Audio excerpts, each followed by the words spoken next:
पिछले क्लास में addition of two vectors के बारे में बता रहे थे। मैं कहा था कि एडिशन ऑफ टू वेक्टर्स दो तरह से एडिट किया जाता है दो वेक्टर। पहला लॉ ऑफ ट्रायंगल से और दूसरा लॉ ऑफ पैरेललोग्राम से। Law of triangle already I have discuss कर चुके हैं, जिसका मैं बताया था कि इसका मैग्नीट्यूड होता है √a² + 2ab cos theta + b²। tan alpha होता है, इसका डायरेक्शन बताता है रिजल्टेंट का कि फर्स्ट वेक्टर के साथ कितना एंगल बना रहा है, सेकंड के बाद कितना बना रहा है। ये वैल्यू इससे आता है b sin theta a + b cos theta, और ये tan बीटा ये आता है। इस पर एक प्रॉब्लम भी मैं बताया था। सिमिलर चीज लॉ ऑफ पैरेललोग्राम के भी आता है कि यदि किसी पॉइंट पर दो वेक्टर अधिक कार्य कर रहा है तो उसका रिजल्टेंट जो है उस पॉइंट ऑफ इंटरसेक्शन से ही क्रॉस करेगा। इसको हम लोग कहते हैं law of parallelogram.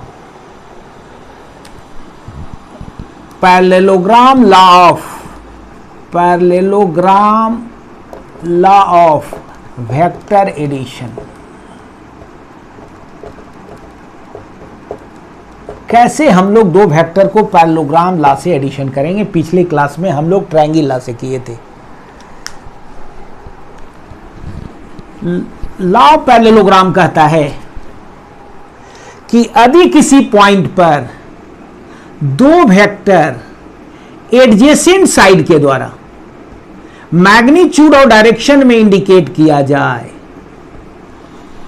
if two adjacent sides of a parallelogram are denoted by two vector in magnitude and direction, then its sum या resultant या जो आंसर आएगा उस डायगोनल के द्वारा रिप्रेजेंट किया जाएगा जो उसके पॉइंट ऑफ इंटरसेक्शन से क्रॉस कर रहा है। जहां पर जिस पॉइंट पर दो वेक्टर एक्ट कर रहा है उसके पॉइंट ऑफ इंटरसेक्शन पर क्या करेगा, ये काम करेगा।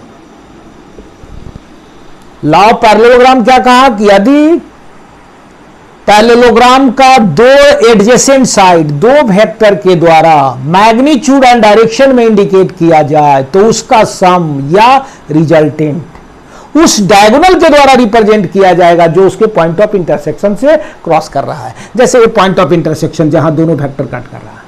अब हम पढ़े हैं कि पैरेलली वेक्टर को बदलने से उसके मान में कोई चेंजेस नहीं आएगा, तो ये मैं क्या किया कि इसको पैरेलली बदल दिया, ये चेंज कर दिया, पैरेलली बदल दिया ये बी, तो ये भी वेक्टर हो गया। इसको पैरेलली बदल दिया तो ये भी ये वेक्टर हो गया। देखिए ये भी वेक्टर ये हो गया। ये मेरा क्या हो गया, a + b = c हो गया।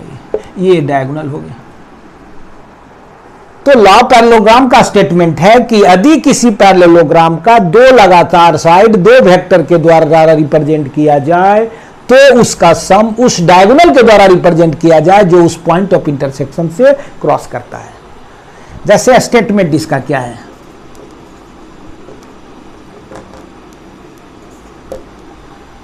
if two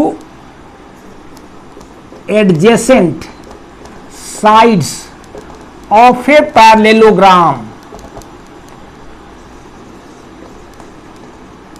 are denoted by two vectors in magnitude and direction,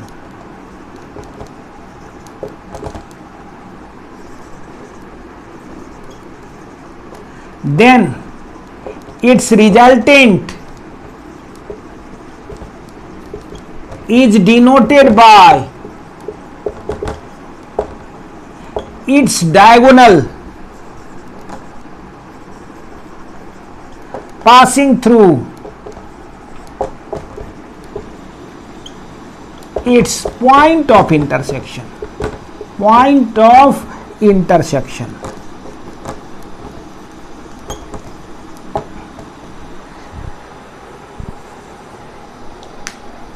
बंद दिए।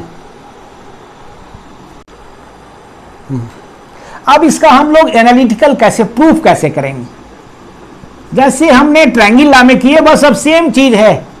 ये आपका बीच का कोण है, ए और बी का बीच का कोण मैं क्या लिया था, थीटा है। ये सी और ए का बीच का कोण क्या है, अल्फा है। आप ए और बी का बीच का कोण इसको आगे बढ़ा दें, ये क्या होगा, थीटा होगा।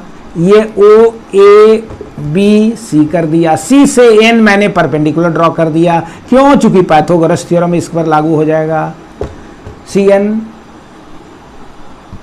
अब ए और बी दो वेक्टर, दो पैरेललोग्राम के दो एडजेसेंट साइड से इंडिकेट किया जाता है. Let A and B are two vectors denoted by two adjacent sides of a parallelogram and its resultant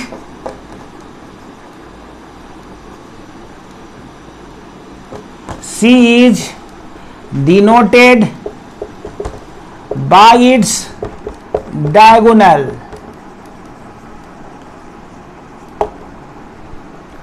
क्या आया? तो A plus B is equal to C के आ गया. अल्फा क्या है?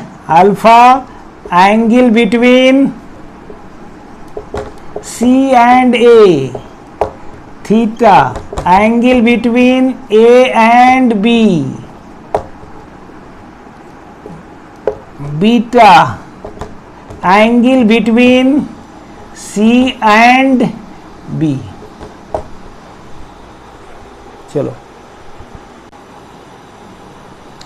इन ट्रायंगल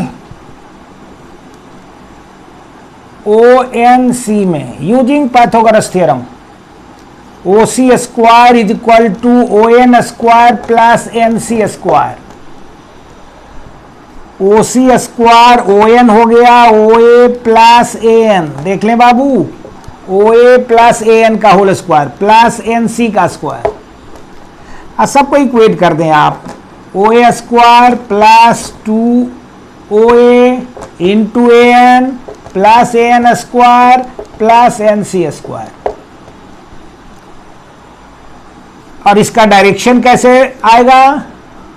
इसी ट्रायंगल में tan alpha is equal to NC by ON. ये डायरेक्शन बताएगा. रिजल्टेंट फर्स्ट वेक्टर के साथ कितना कोण बना रहा है. NC आएगा, ON के जगह क्या लिखेंगे बाबू? OA plus AN. अब दोनों को हम लोग कर दें. अब यहां से देखें, OA मुझे दिया हुआ है A, OC मुझे दिया हुआ है C, OA भी दिया हुआ AN और NC ने निकालना है. ये हम लोग निकाल लेंगे क्योंकि ट्रायंगल लॉ में भी हम निकाल चुके हैं. सिमिलर चीज है, कुछ कोई चेंजेज नहीं है. देखिए ये part a law of triangle ही है.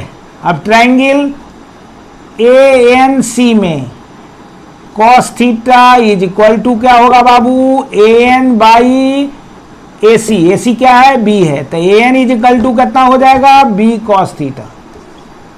इसी में साइन थीटा लें तो sine theta is equal to होगा P बाई H. तो NC बाई B आएगा. तो NC इज इक्वल टू कितना आ जाएगा? B साइन थीटा आ गया. देखिए दोनों मान आ गया. NC भी आ गया, AN भी आ गया, OA भी मुझे दिया हुआ है और OC भी दिया हुआ है. पूरा मान 1 और 2 में पुट कर देंगे, मेरा वैल्यू निकल जाएगा.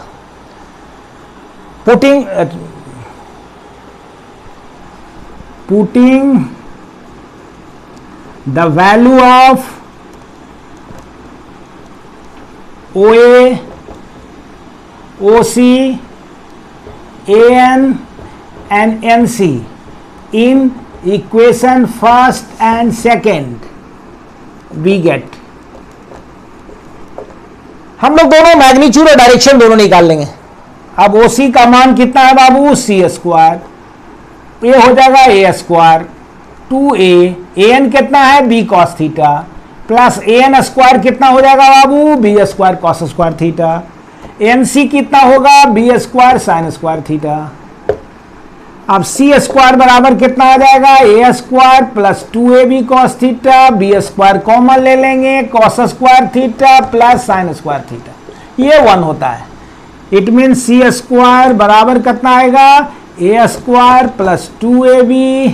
C बराबर A square plus 2AB cos theta plus B square. That will give the magnitude या A प्लस B का मॉड. ये दोनों देंगे वही आएगा. ये क्या बताएगा? मैग्नीट्यूड. C बराबर A square plus 2AB cos theta plus B square. Direction कैसे आएगा? tan अल्फा जाएगा बी साइन थीटा, ओ ए के जगह ए प्लस बी कॉस थीटा। ये किसको बताएगा? Direction of resultant with first vector. वही चीज आ गया, ये सिमिलर थिंग जो ट्रायंगुला में हम लोग पढ़े थे। एडिशन ऑफ टू वेक्टर में law of triangle, law of parallelogram, दोनों से मैंने प्रूव कर दिखा दिया। एक ही फार्मूला आता है, सी बराबर मैग्नीट्यूड इससे निकलता है और डायरेक्शन इससे निकलता है। अब हम देख रहे हैं कि C magnitude of resultant only depend कर रहा है कॉस थीटा पर। कॉस रिजल्टेंट कहां मैक्सिमम होगा, कहां मिनिमम होगा, ये depending on the condition of cos theta. अब we know that cos theta lie between +1 to -1। अब मैक्सिमम वैल्यू होगा कॉस का जहां पर, वहां इसका रिजल्टेंट का मैग्नीट्यूड मैक्सिमम होगा। जहां मिनिमम होगा इसका ये वैल्यू मिनिमम होगा। अब आइए अब इसके बारे में डिस्कस करते हैं कि दो वेक्टर का रिजल्टेंट कहां मैक्सिमम होगा, कहां मिनिमम होगा, कहां बीच में होगा, कैसे आएगा, क्या कंडीशन आएगा। क्योंकि सारा चीज डिपेंड कर रहा है कॉस थीटा पर, त्रिकोणमितिकल फंक्शन। और कॉस थीटा जानते हैं कि लाई करता है between -1 to +1। Condition special case हम लोग देखेंगे, स्पेशल केस हम लोग अब डिस्कस करेंगे। स्पेशल कहां पर रिजल्टेंट का ये मैग्नीट्यूड मैक्सिमम होगा, कहां मिनिमम होगा, इस चीज को हम देखेंगे स्पेशल के। पहला हम लोग देख लें कि यदि दोनों वेक्टर पैरेलली काम कर रहा है, किसी पॉइंट पर पैरेलल एक्ट कर रहा है, तब मेरा क्या केसेस आएगा। If two vectors are parallel to each other, parallel to each other, एक दूसरे के समानांतर हो, what will happen on the magnitude and direction of the vector, क्या होगा इसका मान। अब हम देख रहे हैं, हम जानते हैं कि दो वेक्टर पैरेलल होगा तो इसका मैग्नीट्यूड और डायरेक्शन, मैग्नीट्यूड डिफरेंट होगा लेकिन डायरेक्शन सेम होगा। टू वेक्टर्स पैरेलल तभी होते हैं जब दोनों का डायरेक्शन सेम होता है। अब बताओ बाबू, डायरेक्शन सेम होगा मतलब angle between them is 0 degree, और cos 0 डिग्री क्या होता है? +1, और +1 सबसे मैक्सिमम वैल्यू होता है। इसका मतलब है कि ये क्लियर हो रहा है कि रिजल्टेंट का मैग्नीट्यूड सबसे मैक्सिमम इसी कंडीशन पर आएगा जब दोनों वेक्टर पैरेलल होंगे। अब यहां पर हम लोग देख रहे हैं cos 0 1, तो c का वैल्यू कितना हो जाएगा? a² + 2ab, थीटा चूंकि 0 है बाबू, cos 0 होगा प्लस b²। अब यहां से देख लें क्या आ जाएगा, a² + 2ab cos 0 1 plus b²। क्या पढ़े हैं? ये होता है a + b का होल स्क्वायर। मेरा क्या आ जाएगा बाबू? a + b। पैरेलल होंगे तो इनका रिजल्टेंट जो होगा दोनों के वेक्टर के मैग्नीट्यूड के सम के बराबर होगा, और ये सबसे मैक्सिमम होगा क्योंकि यहां पर cos सबसे मैक्सिमम वैल्यू देता है और c depends on cos theta. ये मैक्सिमम तो ये भी मैक्सिमम होगा। यदि पूछेगा कि दो वेक्टर मैक्सिमम रिजल्टेंट कब प्रोवाइड करेगा, when they are parallel, because cos gives maximum value at that condition. तो c मैक्सिमम भी लग सकते हैं। c maximum is equal to कितना होगा? a + b। पूछेगा कि दो वेक्टर का रिजल्टेंट मैक्सिमम कब होगा, when they are parallel to each other. c max आ गया कितना? a + b। यहां पर नोट भी कर लें, resultant of two vectors will give maximum value provided they are parallel to each other। Reason भी बता दिए हैं कि क्यों ऐसा होता है।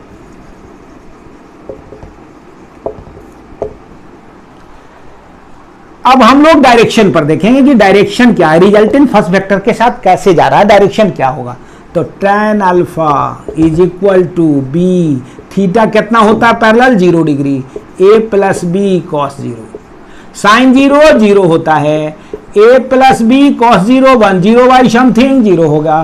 तो tan अल्फा का वैल्यू कितना आ जाएगा बाबू? 0 डिग्री आ गया।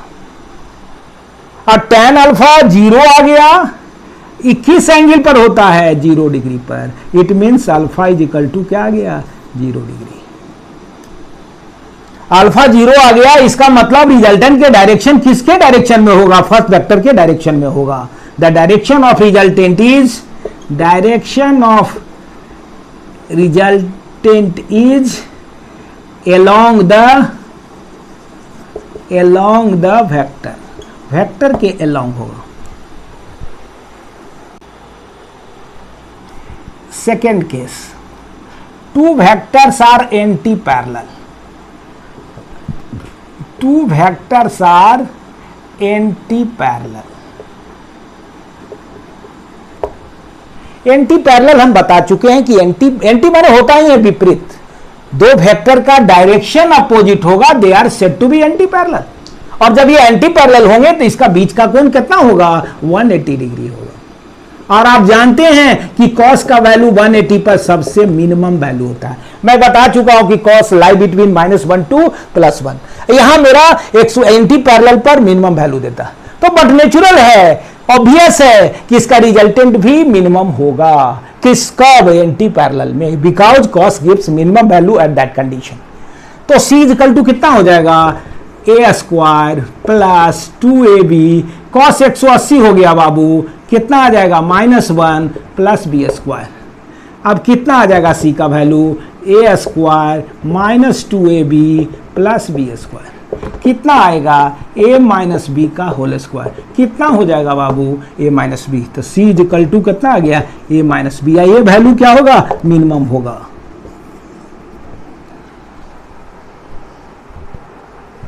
कर दिया। Resultant of two vectors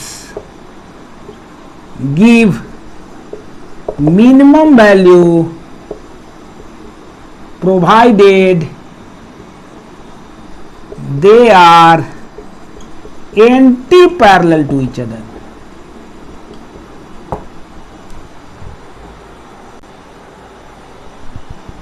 direction इसमें देखें, tan alpha is equal to b sin 180 degree बटे a plus B cos 180 degree.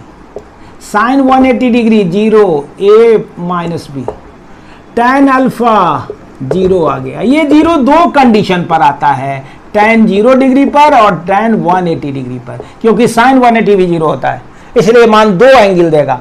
तो अल्फा का वैल्यू आइदर 0 होगा या 180 होगा, डिपेंडिंग ऑन द वेक्टर का कंडीशन क्या है। अल्फा का वैल्यू कितना आ गया? 0 और 180। यदि केस फर्स्ट, इसमें केस फर्स्ट देखा जाए, यदि ए वेक्टर ग्रेटर हो बी वेक्टर से, ए बी से ग्रेटर हो, देन अल्फा 0 होगा। अल्फा का 0 होगा, मतलब direction of resultant vector is along the direction of larger vector,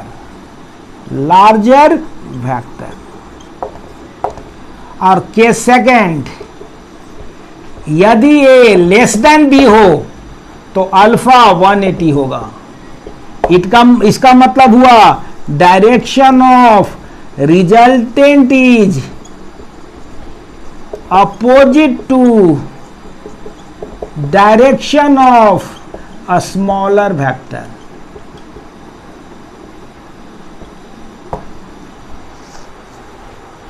third case देखिए, A is perpendicular to B, यदि ए परपेंडिकुलर हो बी का, लंबवत हो, यदि पहला वेक्टर दूसरे वेक्टर के परपेंडिकुलर हो। आप पढ़े हैं बाबू, यदि परपेंडिकुलर होगा तो angle between them is 90 degree, और आप पढ़े हैं cos 90 क्या होगा? 0 होगा। इसका मतलब -1 और +1 के बीच में 0 लाई करता है, इसका मतलब इसका रिजल्टेंट इसी के दोनों के मैक्सिमम मिनिमम के बीच में लाई करेगा।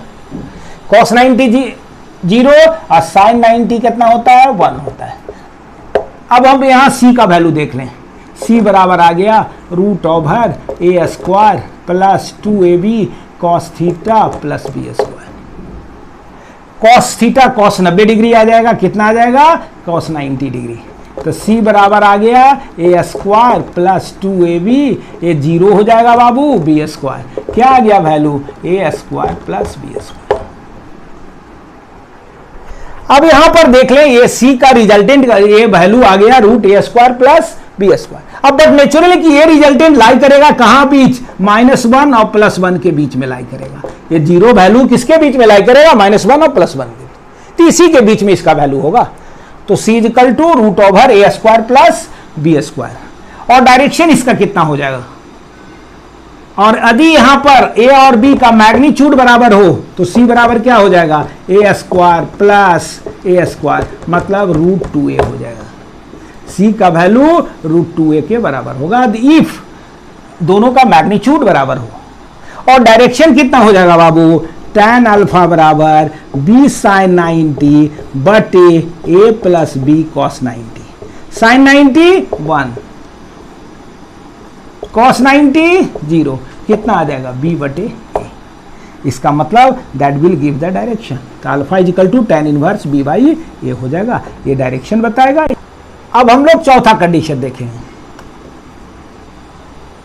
यदि दोनों वेक्टर का मैग्नीट्यूड बराबर हो तब क्या होगा। ये बहुत इंपॉर्टेंट रोल अदा करता है, आप 12th में भी जाएंगे तो इसका बहुत यूज है। a और b दोनों यदि बराबर हो तब इसका कंडीशन क्या होगा। तो c = होता है a² plus 2ab cos theta plus b²। मुझे a और b बराबर है बाबू, क्या हो जाएगा, a² 2a गुने a cos theta plus a²। अब हम क्या करेंगे, a² जुड़ जाएगा, 2a² plus 2a² cos theta हो गया। 2a² मैंने कॉमन ले लिया बाबू, कितना आ गया, 1 प्लस cos थीटा। अब आप पढ़े हैं प्रीवियस क्लास में भी हम बताए थे कि 1 प्लस cos थीटा बराबर होता है 2 cos² थीटा बाई 2। अब इसको रूट से बाहर कर दें, 2 हो गया a cos थीटा बाई 2। याद रखिएगा कि रिजल्टेंट आपका डायरेक्ट फार्मूला पर सेट करेगा, अब उतना लंबा नहीं करना है। यदि दो वेक्टर का मैग्नीट्यूड बराबर है तो डायरेक्ट ये फार्मूला पर सेट कर दें, c = 2a cos theta by 2। आपका 2 लाइन में बन जाएगा ये प्रॉब्लम। ये प्रोवाइडेड एक कंडीशन होगा कि दोनों वेक्टर का मैग्नीट्यूड इक्वल है, then this condition will take place. c = 2a cos theta. और डायरेक्शन क्या आएगा, tan alpha = b sine theta कितना होता है बाबू, theta by 2 into cos theta by 2। अब यहां पर क्या होगा, a के जगह b लिख सकते हैं, b cos थीटा। b से b कैंसिल होगा, कॉमन ले लें, क्या आ जाएगा, 2 sine theta by 2 into cos theta by 2। अब 1 प्लस कॉस थीटा कितना होगा, cos² थीटा। 2 से 2 कैंसिल, ये 1 कैंसिल, कितना हो जाएगा, tan alpha tan theta by 2 के बराबर होगा। इट मीन्स अल्फा = कितना होगा, थीटा। ये क्या बता रहा है थीटा बाई 2, कि यदि दो वेक्टर का मैग्नीट्यूड बराबर है, ये भी 10 है, ये भी 10 न्यूटन है, तो इसका रिजल्टेंट बाइसेक्ट करेगा, उस एंगल को क्या करेगा, बाइसेक्ट करेगा, समान एंगल पर आपको करेगा। यदि ये 90 डिग्री है तो 45 डिग्री पर c का वैल्यू जाएगा। अल्फा क्या करेगा, बाइसेक्ट। ये तभी कंडीशन होल्ड गुड करेगा provided both vectors having same magnitude. अब मैं लॉ ऑफ ट्रायंगल, दो वेक्टर का एडिशन में law of triangle, law of parallelogram दोनों बता दिया। और दोनों का फार्मूला सिमिलर होता है, c बराबर मैग्नीट्यूड कैसे निकलता है, डायरेक्शन कैसे निकलता है, सारा चीज बताया। कब मैक्सिमम होगा, कब मिनिमम होगा, कब बीच में आएगा। यदि आपका सिंपल एक न्यूमेरिकल डाले, अब इस पर न्यूमेरिकल देखें, सिंपल आपको बताए,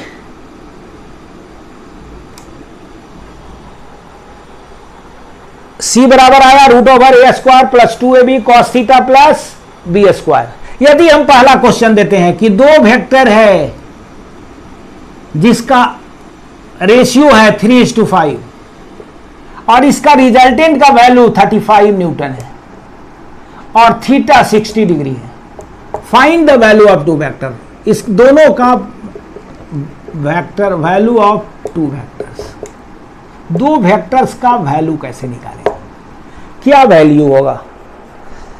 ए भी 2:3:5 है, सी का वैल्यू रिजल्टेंट मुझे दिया हुआ है, थीटा दिया हुआ है, हम फार्मूला जानते हैं, c² बराबर a² 2ab cos theta plus b²। हमको दोनों वेक्टर पूछ रहा है। रेशियो में तो आप जानते हैं बाबू कि a यदि 3x है तो b मेरा क्या हो जाएगा 5x हो जाएगा। वैल्यू डाल दें, थीटा मालूम है, क्या आ जाएगा c के जगह 35, a के जगह 3x का square, 2a 3x, b 5x, cos कितना हो जाएगा बाबू 60 डिग्री, प्लस b के जगह कितना आएगा बाबू 5x का होल स्क्वायर। आप कर दें 35 स्क्वायर, ये कितना हो जाएगा 9 स्क्वायर, ये कितना होगा 15 दूनी 30, cos 61/2 15x स्क्वायर आ जाएगा, ये कितना आएगा 25x स्क्वायर आ जाएगा। अब बताओ बाबू 25 और 15 40 और 49 35 स्क्वायर बराबर 49x स्क्वायर। 49x स्क्वायर मतलब क्या 7x का होल स्क्वायर कैंसिल हो जाएगा, तो 7x बराबर कितना आएगा 35, तो x बराबर कितना होगा 7 × 35 5 आ गया। मेरा x का वैल्यू 5 आ गया। मेरा दोनों वेक्टर कितना होगा a = 3 × 5 15 न्यूटन, b कितना होगा 5 × 5 25 न्यूटन। देखिए ये फार्मूला पर डाल दें, एक 15 न्यूटन हो गया, एक 25 न्यूटन हो गया। क्या किया मैं, ये फार्मूला c² बराबर मालूम है, ट्रायंगल ला पैरेललोग्राम ला दोनों से आया है, सिमिलर है, सब वैल्यू मैंने पुट कर दिया। cos 61/2 होता है, कट दीजिएगा इतना आएगा 49x, 7x का होल स्क्वायर दोनों कट जाएगा, 7x बराबर 30, x 5 हो गया। पुट कर दिया मैं, तो एक 15 न्यूटन आया, दूसरा 25 न्यूटन आया। चलिए अब सेकेंड न्यूमेरिकल देखें। The maximum and minimum resultant of two vectors are 10 Newton and 6 Newton. Find the value of individual vector. अभी हम बता चुके हैं, तीनों चारों जो कंडीशन में बताया उसी कंडीशन पर है। मैक्सिमम और मिनिमम, मैक्सिमम देता है पैरेलल में, मिनिमम देता है एंटी पैरेलल में। मैक्सिमम का कंडीशन बहुत सिंपल क्वेश्चन है, मैक्सिमम का हम बता चुके हैं 0 डिग्री पे +b, मिनिमम का मैं बता चुका हूं a - b। मैक्सिमम तो आपका कितना दिया हुआ है 10 न्यूटन, ये कितना दिया हुआ है 6 न्यूटन। अब दोनों को कैलकुलेट कर दें, ऐड कर दें, तो 2a = 16, तो a = कितना होगा 1 न्यूटन आ गया। अब a का वैल्यू किसी में डाल दें, तो 10 8 + b, तो b = क्या होगा 10 - 8 2 न्यूटन, तो एक 2 न्यूटन हो जाएगा, एक 8 न्यूटन हो जाएगा।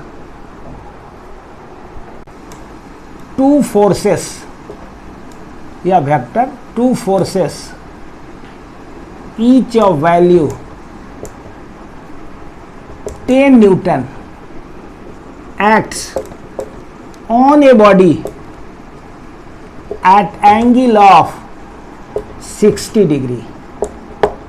Find the magnitude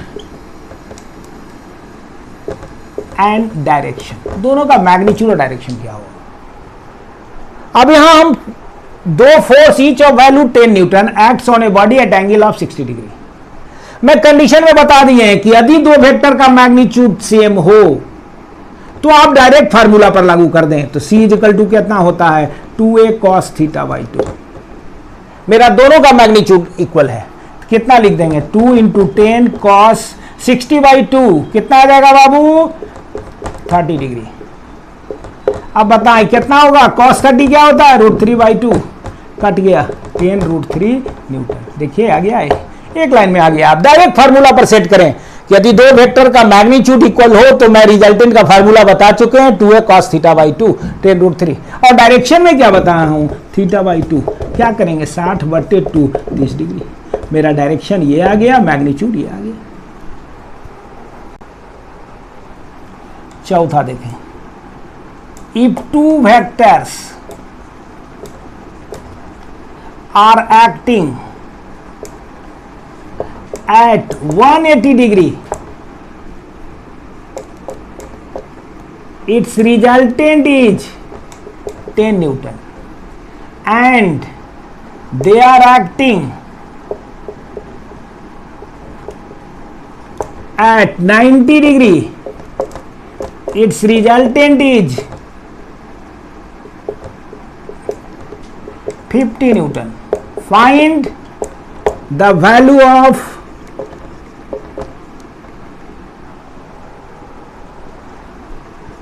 two vectors. दोनों इंडिविजुअल वेक्टर का वैल्यू क्या होगा। कह रहा है कि यदि दो वेक्टर 180 डिग्री पर वर्क कर रहा है तो इसका रिजल्टेंट 10 न्यूटन आया, और जब ये 90 डिग्री पर आ रहा है तो इसका रिजल्टेंट 50 न्यूटन। तो पूछता है कि दोनों वेक्टर एक्चुअली है क्या, व्हाट विल बी द